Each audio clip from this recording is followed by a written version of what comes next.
like to ask you a question, and that is, if you're a Christian, why is your life so unsuccessful?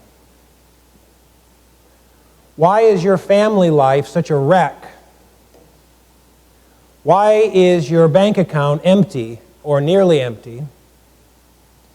Why is your marriage so unharmonious?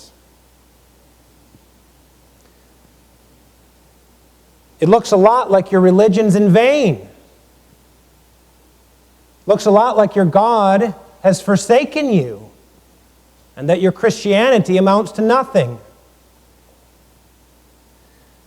These were the kinds of thoughts that were being pressed upon the psalmist in the context in which Psalm 44 was written. They were the kind of thoughts that were swirling around his own head as well. If I'm a follower of God, why do I seem to be so unsuccessful? You might say that Psalm 44 is a psalm for the unsuccessful, for the downtrodden, for those who are experiencing the frown of God and the heavy hand of God in their life. And in this context, the author does 5 things that are insightful for us as we find ourselves also in the midst of unsuccess sometimes. He does 5 things. First of all, in verses 1 through 3, he recalls God's past faithfulness. Israel, he says, gained the promised land not by their might, but by God's grace. And so it's as if the psalmist here is asking God, can you do it again? We've heard that you brought this people into the land not because they were mighty, but because you were gracious. Can you do that again? Because I need your grace in the midst of my unsuccess. So he recalls God's past faithfulness in a time in which God doesn't seem to be very faithful. Secondly, he reiterates his commitment to God and his confidence in God's future blessing. Verses 4 through 8. It's as if here the psalmist is saying, I'm sticking with God, even though that doesn't always seem like an obvious choice. And sometimes, indeed, it doesn't seem like an obvious choice to stick with God. You know, where has it gotten you? You might hear. Or you might ask yourself, where has it gotten me to stick with God? Well, the psalmist says, I'm sticking with God. I'm committed to Him. And that's important for us as well. And then thirdly, he rests his problems at the feet of God. Now that's putting it somewhat mildly. He actually accuses God of being responsible for his problems. You'll notice as we read this that verses 9 through 14 all begin with you, and what we have here is the psalmist pointing his finger at God. You did this to me. You've cast us off. You don't go out with your armies. You make us turn back from the enemy. You've given us up like sheep. You sell your people for next to nothing. You make us a reproach to our enemies. You make us a byword among the nations.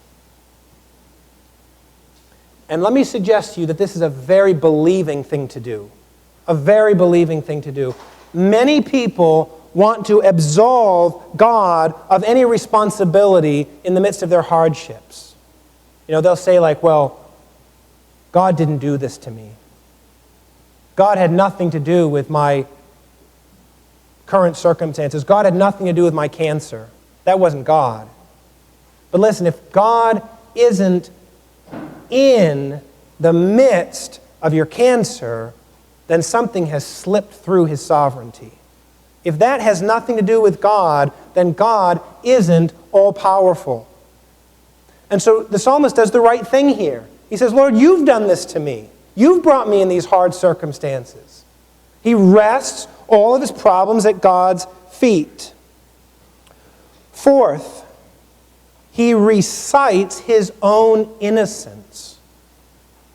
Verses 17 through 22. Now, he's not claiming to be perfect here, but he is stressing his basic commitment to God. He's being very honest here. He's saying, look, Lord, I don't understand this. I've not apostatized. I've not turned my back on you. Now, he's not saying I've not sinned, but he's saying I'm a follower of you, and yet you've done all these things to me. I can't figure it out. He's being faithful. He's being believing here. He's reciting his innocence. And then fifthly, he requests God's attention. And that's also putting it mildly. Verses 23 through 26. He's being bold with God. He's telling God to wake up. Now, he's not shaking the fist at God, but he is pointing the finger. Wake up. Why are you sleeping? Arise, don't cast us off forever. Why do you hide your face? Why do you forget our affliction and our oppression? See, the psalmist is being bold with God, and he's helping us here to tell God what we need and to say it like we mean it. You know, we're real passive when it comes to God.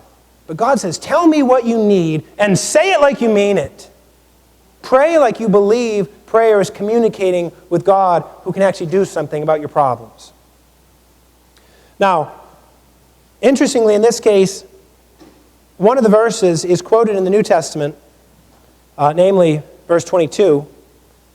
Yet for your sake we're killed all day long, we're counted as sheep for the slaughter. And what we understand by that, because Paul quotes this verse in Romans chapter 8, is that when Paul is trying to explain God's unconquerable love for his children, he quotes from Psalm 44. And so what he's saying and how he's helping us to understand Psalm 44 is this.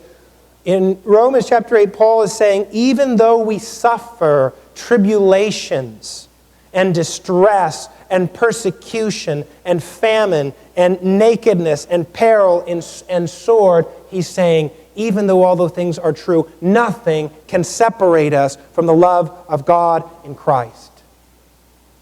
What he's saying is, yes, we are unsuccessful people.